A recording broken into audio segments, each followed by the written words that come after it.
Can we all agree that for Democrats, the optics of storming into state houses and pushing your way past law enforcement just isn't really a good one right now?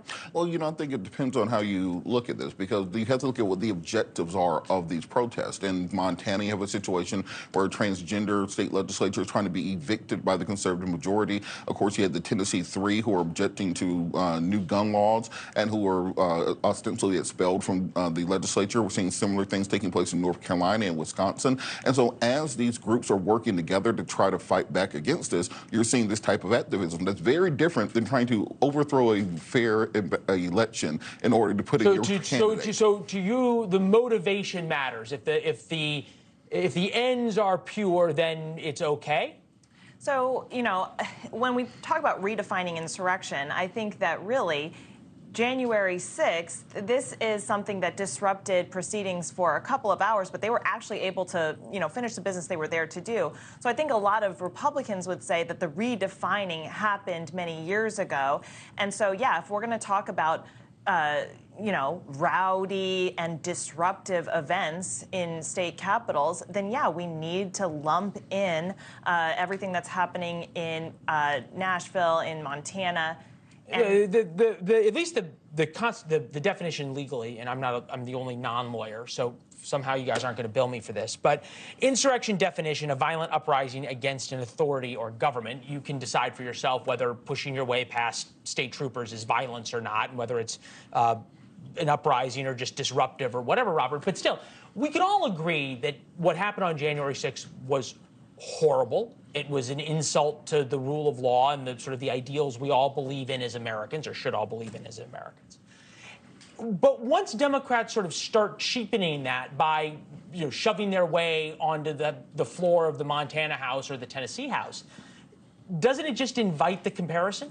I don't think it does. What I think we are seeing, however, is Democrats refocusing. After 2008, Democrats focused all their resources to Washington, to the White House, to the Senate. What we're seeing now is nonprofits like Movement Lab, groups like Black Voters Matters, concentrating on state and local elections, trying to reestablish Democratic power in state houses. During the course of the Obama administration, over 1,044 state and local seats were lost to Republicans. Now we're seeing a focus being put on winning back those seats, and the real legislating is going to happen at the state level. And this is what we're seeing now, that there's more intensity there than in Washington.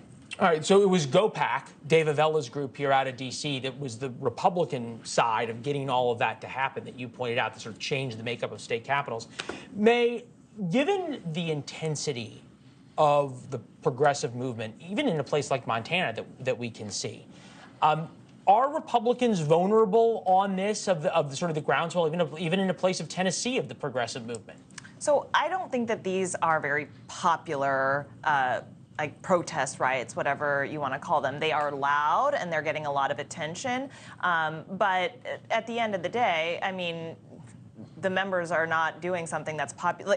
They're using protests because they can't use democracy. So we say the word democracy, oh, the ends are good. Well, if the ends are good, then your job is to persuade your fellow colleagues, your other legislators, and get the programs that you want passed. Instead, we're using bullhorns and we're yelling and we're screaming and wondering why everyone in this country doesn't like each other. Look, it's at some point, Robert, like everybody's got to play by the same rules, and we have the pictures of people chanting in the galleries of the state houses. You can't do that, whether you're chanting for gun control or trans rights or anything.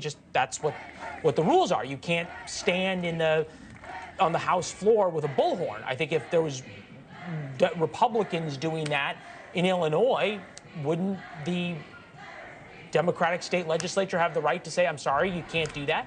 They would, but as Dr. King said, a riot is the voice of the unheard. These are individuals who feel that because of gentrification, because of redlining and redistricting, because of gerrymandering that's taking place, they do not have an actual voice in American politics. And what we're seeing is them rising up, and they're planning on taking the fight to the state level as opposed to simply having the fight at the federal level. And I think Republicans should really be concerned about this. 1 in 4 high school students identify as being part of the LGBTQ community, and they're trying to... You just learned that earlier on the show, didn't you? There you go. And they're trying to expel trans legislators. The Republicans risk losing the next decade of American politics if they don't understand what people are protesting for. That same unheard sentiment is one that I think that a lot of the January 6th protesters would share. Until they started beating cops. That's where the unheard part is.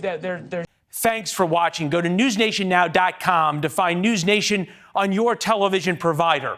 And don't forget to subscribe. Click the red button to get more of NewsNation's fact-driven, unbiased coverage.